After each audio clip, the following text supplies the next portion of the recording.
Hi friends, இன்றைக்கி வந்து நாட்டுக்கோழி தான் சமைக்க போகிறோம். ஏற்கனவே நேற்றுக்கு ஒரு வீடியோ போட்டிருந்தேன். அந்த வீடியோவில் மசாலா ப்ரிப்பேர் பண்ணியிருக்கேன். அந்த மசாலாவை போட்டு தான் நம்ம இன்றைக்கி நாட்டுக்கோழி சமைக்க போகிறோம். வாங்க அதை எப்படி பண்ணலான்னு வீடியோக்குள்ளே போய் பார்க்கலாம். அதுக்கு முன்னாடி நம்ம சேனலை சப்ஸ்கிரைப் பண்ணாதவங்க சப்ஸ்கிரைப் பண்ணிடுங்க. இப்போ நாட்டுக்கோழி எடுத்து க்ளீன் பண்ணி வச்சுருக்கேன். இதில் கொஞ்சம் மசாலா சேர்த்துக்கலாம். ஃபஸ்ட்டு மஞ்சத்தூள் சேர்த்துக்கிறேன். அப்புறம் குழம்பு மிளகாத்தூள் சேர்த்துக்கிறேன். இஞ்சி பூண்டு பேஸ்ட்டு, தேவையான அளவுக்கு உப்பு, இதில் கொஞ்சம் எண்ணெய் சேர்த்துக்கிறேன். இப்போது எண்ணெய் சேர்த்ததுக்கப்புறம் 10 சின்ன வெங்காயம் சேர்த்துக்கிறேன். இது எல்லாத்தையும் போட்டு நம்ம மிக்ஸ் பண்ணி வச்சிடுறோம்.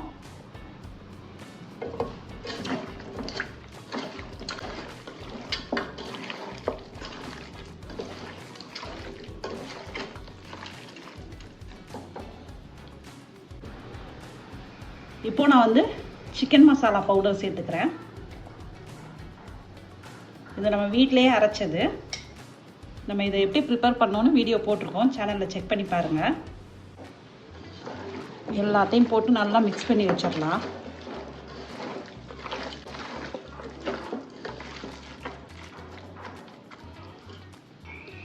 இப்போது மிக்ஸ் பண்ணி வச்ச சிக்கனை எடுத்து ஒரு ஓரமாக வச்சுருவோம்.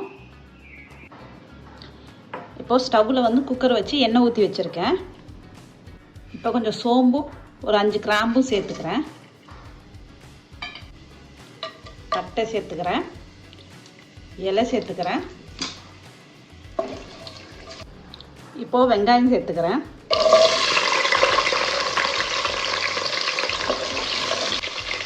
இந்த வெங்காயம் வதங்குறதுக்காக கொஞ்சம் உப்பு,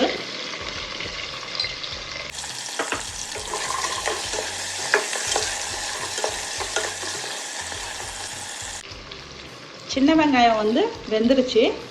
இப்போ 2 பெரிய வெங்காயம் 2 தக்காளி சேர்த்து மிக்சியில் கொரன்னு அரைச்சி வச்சுருக்கேன். இதையும் சேர்த்துக்கிறேன்.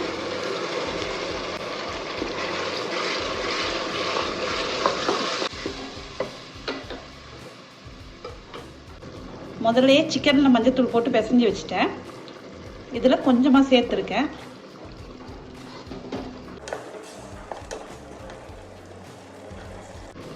தக்காளி வெங்காயம் சேர்ந்து நல்லா வேகட்டும்.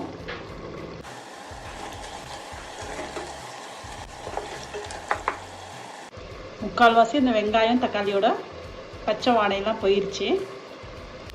இப்போ இதில் 1 ஸ்பூன் இஞ்சி பூண்டு பேஸ்ட்டு சேர்த்துக்கிறேன். சிக்கன்லேயும் சேர்த்துருக்கேன், இதுலேயும் சேர்த்துக்கிறேன்.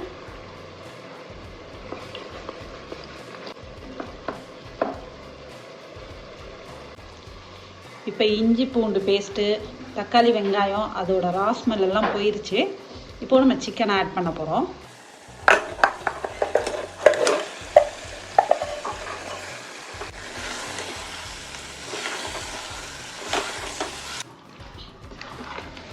அந்த தக்காளி வெங்காயம் எல்லாத்தோடையும் நல்லா மிக்ஸ் பண்ணி விடுங்க. மிக்ஸ் பண்ண உடனே குக்கர் மூடியை போட்டு சும்மா மூடி வச்சுருங்க. ஒரு 2 நிமிஷத்துக்கு ஒரு டைம் ஓப்பன் பண்ணி நம்ம மிக்ஸ் பண்ணி விட்டுக்கலாம். 2 நிமிஷம் ஆச்சு, ஓப்பன் பண்ணி பார்க்குறேன்.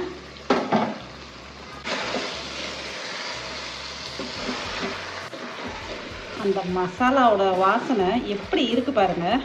நம்ம இப்போதான் 2 நிமிஷம் தான் ஆகுது எண்ணெயில் போட்டு, அப்படி தூக்குது வாசனை. திருப்பி மூடி வச்சுருவோம். திருப்பி 2 நிமிஷம் கழித்து பார்ப்போம். இப்போ ஓப்பன் பண்ணி பார்க்கலாம். இப்போ பாருங்கள், மசாலாலாம் நல்லா வெந்து எண்ணெய் தனியாக வந்துருச்சு பாருங்கள். இந்த ஸ்டேஜில் நம்ம சிக்கனை மிக்ஸ் பண்ணி வச்சுருந்தோம்னா அந்த பாத்திரத்தில் தண்ணி ஊற்றி அலசி வச்சுருக்கேன். அந்த தண்ணியை சேர்த்து வேக விட போகிறோம். நாட்டுக்கோழிங்கிறதுனால வேகிறது கொஞ்சம் டைம் எடுக்கும்ல. வேக விட்டு குக்கரில் 1 விசில் விட போகிறேன். இப்போது தண்ணியை சேர்த்துக்கிறேன்.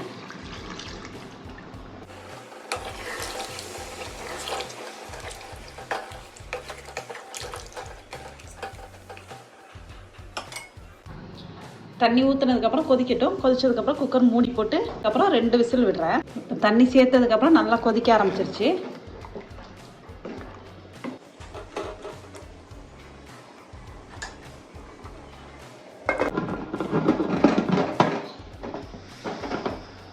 க்ளோஸ் பண்ணி 2 விசில் விட்டுருவோம்.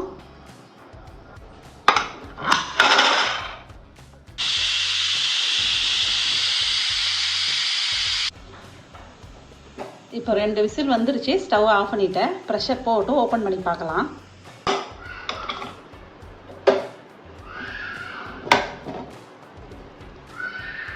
ஓப்பன் பண்ணியாச்சு. சிக்கன் நல்லா வெந்துருச்சு.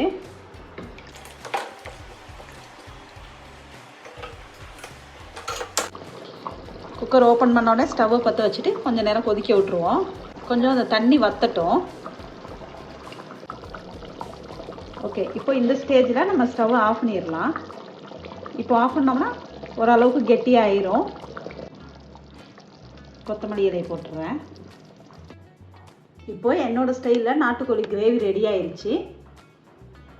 கண்டிப்பாக நீங்களும் ஒரு முறை ட்ரை பண்ணி பாருங்கள். ட்ரை பண்ணி பார்த்துட்டு எப்படி இருந்ததுன்னு எனக்கு கமெண்ட்டில் சொல்லுங்கள். தேங்க்யூ.